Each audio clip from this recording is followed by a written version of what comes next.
Han pasado 18 días desde que cumplí mi sueño, gané mi primer partido profesional de pádel. Y aunque todos habéis visto ese episodio de Wins2Pro, hay muchas cosas que no os he contado, porque no todo fue perfecto y hay muchas cosas que no conocías hasta ahora. Y además tengo las estadísticas de Padel Intelligence del partido y los números son espectaculares y no mienten.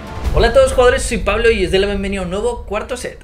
Cuando empecé a imaginar Wins2Pro tenía clara una cosa, y es que el objetivo era jugar un torneo FIP. Así que me puse a mirar el calendario de torneos FIP y vi que en julio había un torneo en Tokio. Japón es un país que yo nunca había estado y siempre había querido ir, así que punto a favor. Obviamente los torneos FIP con más nivel siempre son en Europa y en Latinoamérica, porque viajar hasta tan lejos es muy caro, así que otro punto a favor. Además, yo ya conocía a Sier Gago, sabía que vivía en Tokio, que tenía puntos FIP y que obviamente es muy bueno, así que otros tantos puntos más a favor. Así que sin nada que perder le hice una videollamada allá por enero a Sier mientras comía yo una sopa calentita y se lo dije directamente. Yo pensaba que al haber un solo torneo FIP en Japón en todo el año y que conmigo iba a ser misión imposible ganarlo, me diría que no, pero no dudó un segundo y me dijo que sí. Y al final el meme se hizo realidad porque Wins2Pro empecé yo a entrenar pádel, a entrenar físico, y cada día Japón estaba un poco más cerca. Pero realmente llegar hasta allí fue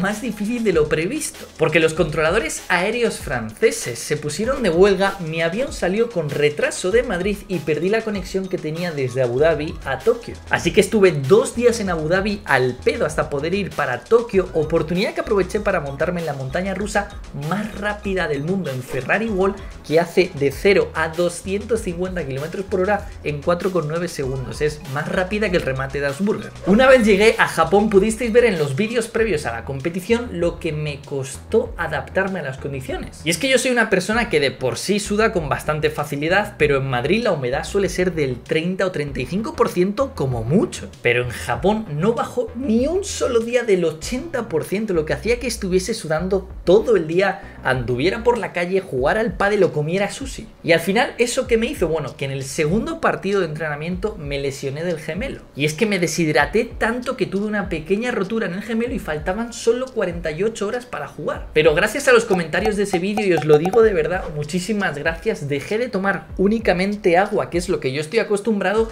y empecé a tomar Aquarius para recuperar sales minerales.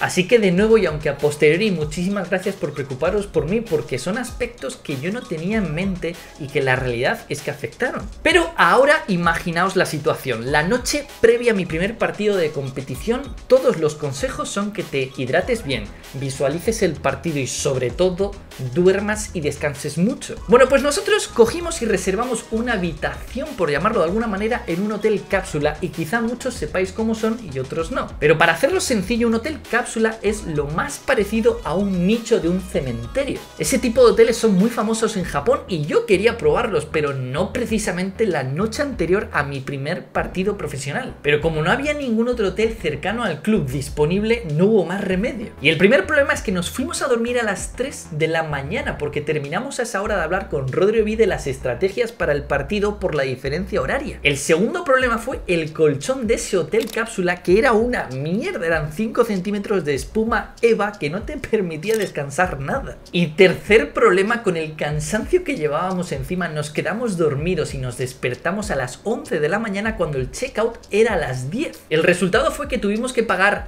un extra por salir más tarde y llegamos al club a falta de 30 minutos para empezar nosotros a jugar. O sea que me encontraba en Japón a punto de disputar mi primer partido profesional de pádel y había dormido como el orto, tenía una pequeña rotura en el gemelo y encima tenía 30 minutos para calentar, desayunar y que me vendaran el gemelo. Desde luego que no era la mejor situación y ahora me río, pero yo no recuerdo a Tapia y Cuello preparándose así antes de la final del Mayor de Qatar. Y otro aspecto que quizá no se notó demasiado era la pista, y es que la arena era literalmente arena de playa, y esto no es broma, porque en las pistas de pádel se echa siempre arena de sílice, pero en este caso era arena de playa. Eso hacía que resbalara bastante y botara muy raro porque se formaban montículos de arena en la pista, una situación completamente distinta como entreno yo en Madrid. Pero no digo esto por poner excusas ni nada parecido, lo digo para remarcar lo importante que es adaptarse a las condiciones tanto de la pista como de la altura del techo peso como de la humedad y de todo. Porque al final ser capaz de adaptarte te va a hacer mejor jugador, porque si solo entrenas y juegas en unas mismas condiciones, si te sacan de ahí vas a sufrir mucho. Y esto es algo que yo había escuchado, etcétera, etcétera, pero hasta que no lo viví en mis propias carnes no sabía lo que era. Pero empecemos ya a hablar del partido, porque sin duda lo que más me habéis escrito es que para la próxima vez busque un compañero que se comunique más. No, ahora en serio, fuera de bromas, ha habido mucha gente que le ha encantado el estilo de juego y de comunicación de Asier y a otros que no tanto. Lo que yo tengo claro es que Asier no deja indiferente a nadie. Yo sabía que Asier hablaba, pero tampoco sabía que en pista hablara tanto, para ser honestos, ya que nunca habíamos jugado o entrenado hasta que yo llegué a Japón. Tener que adaptarte a un nuevo compañero también es un hándicap y las horas corrían en contra nuestra para adaptarnos lo antes posible. Pero a la pregunta de si me molestó que Asier hablara tanto, bueno, la realidad es que no. Sé que Asier es un chico muy apasionado de la vida y del pádel y a mí eso me encanta y no me hizo ningún mal. Sí es cierto que hubo algún comentario del estilo no me jodas en algún fallo mío que sí me pudo quitar un poco de confianza, pero más allá de eso para mí fue todo perfecto. De hecho hasta yo me reía mientras jugaba de las locuras que se le ocurrían a Asier decir, y para muestra un botón, porque atentos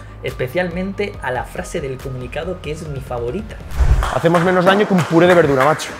Soy malo pero no soy el único, vamos, Le vamos a hacer internacional a ese pibe, Le vamos a hacer internacional.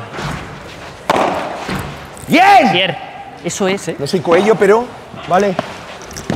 Soy muy bueno. Voy a tocar menos bolas, yo creo, que el día del bautizo de Pinocho. Tengo un comunicado para ti.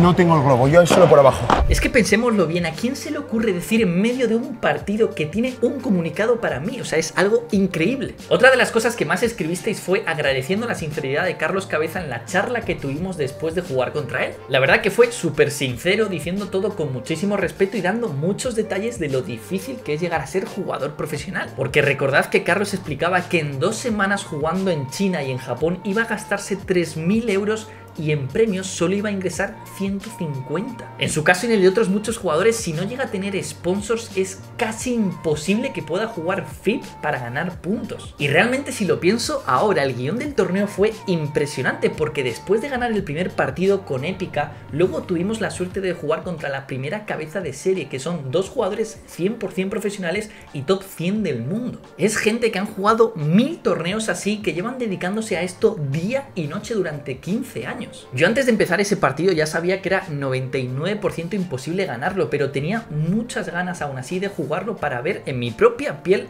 el cómo hacerles frente. Y la realidad es lo que se vio, y es que las diferencias son enormes, pero es que tiene que ser así y esto es parte del camino. Otro de los aspectos que más gente me preguntó era sobre si estuve nervioso, especialmente en el primer partido, y la realidad es que sí, pero sobre todo en el momento de calentar. Me acordé mucho de cuando era más joven y competía en fútbol, ya que lo dejé con 18 años, pero no recordaba tener ese hormigueo en el estómago de la competición desde entonces. Lo que sí que pensaba es que no quería que esos nervios me afectaran y me hicieran acalambrarme como por ejemplo le hacían acalambrarse a Dineno hace años. Pero la verdad que fue empezar el partido y sentirme más relajado en cierto aspecto y mucho más activo en otro. Porque por primera vez en mi vida competía en pádel, y es que yo nunca he estado federado. Y aunque lo he entrenado, era la primera vez real que tenía, por el bien de la pareja, que seguir una estrategia clara y no salirme de ella, y por momentos creo que lo conseguí. Y es cierto que por los nervios, las condiciones o por 1000 historias más acabas no jugando tan suelto, y los golpeos, los movimientos, etcétera, no son como cuando entrenas o cuando juegas con tus amigos. Pero creo que esa es la magia de la competición, esos nervios, y al final lo que quieres es ganar, y lo conseguimos, y os prometo que fue uno de los momentos más felices de mi vida. Y os tengo que dar las gracias de corazón, porque el comentario que sin duda más se repitió fue la enhorabuena, la alegría por vernos ganar ese partido. Y os prometo que me ha sido imposible responderos a todos, pero de todo corazón gracias a cada uno de vosotros que se tomó la molestia de escribir un mensaje, porque os prometo que los he leído todos y me hicisteis emocionar. Está claro que no he ganado ningún título ni he hecho nada extraordinario, pero para mí ese partido es un recuerdo que llevaré para toda la vida, y para mí eso vale muchísimo más. Pero bueno, paremos un segundo de sentimentalismos y saquemos la calculadora, porque llega el momento de analizar las estadísticas de ese partido gracias a Padel Intelligence. Y empecemos por el primer set, donde ya se ve en el gráfico una tendencia que iba a estar durante gran parte del partido, y es que los reveses, Asier y Tomokazu, iban a carrilear el partido y los derechas, Martín y yo, íbamos a ser más irregulares. Durante ese primer set, Asier y yo tuvimos 6 bolas de break, pero no convertimos ni una. Yo fallé 3, pero esas oportunidades son oro y hay que aprovecharlas mejor la próxima vez porque ellos no tuvieron ni una. Ya desde el primer set toqué el 56% de las pelotas, cosa obvia porque Asier hacía bastante más daño que yo. Pero el segundo set iba a ser completamente distinto porque sabes cuando estás en pista pero realmente no estás. Bueno, pues por los números ese fui yo durante el segundo set porque tuve 0 winners y acumulé 9 errores no forzados. Una tristeza de set, la verdad. Yo no sé si tuve un bajón físico, un bajón mental o tuve un bajón de todo, porque ahí es donde Asier me pide un esfuerzo extra para el tercer set.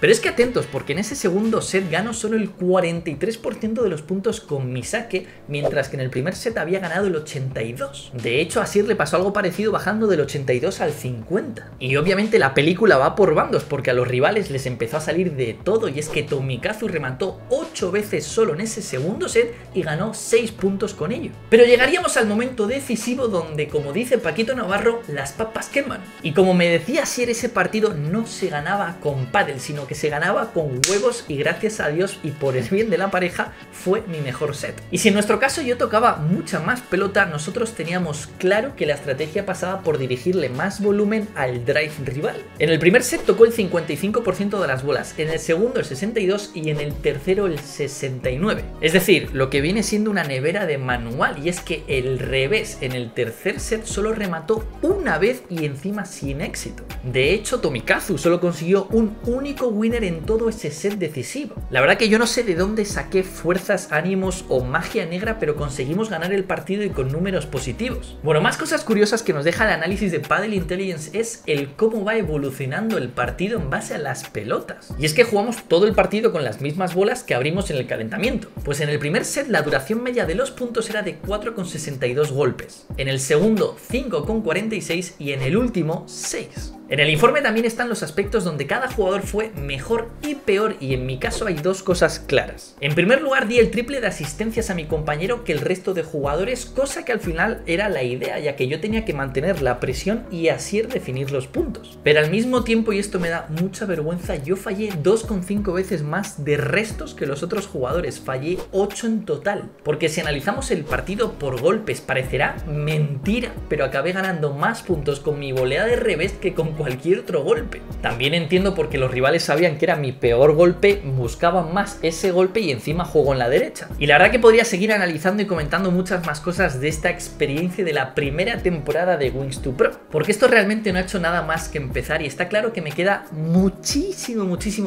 por mejorar, y yo tan contento porque el hacerlo me hace feliz. Pero bueno, a la vuelta de verano toca decidir a qué ONG Nox donará los 5.000 euros por los 5 puntos FIP que conseguí en Tokio. Y por favor, si tienes alguna idea loca para la segunda temporada de Wings2 Pro, es el momento de dejarla en comentarios. Así que muchísimas gracias a todos por estar ahí de corazón y nos vemos en el siguiente vídeo.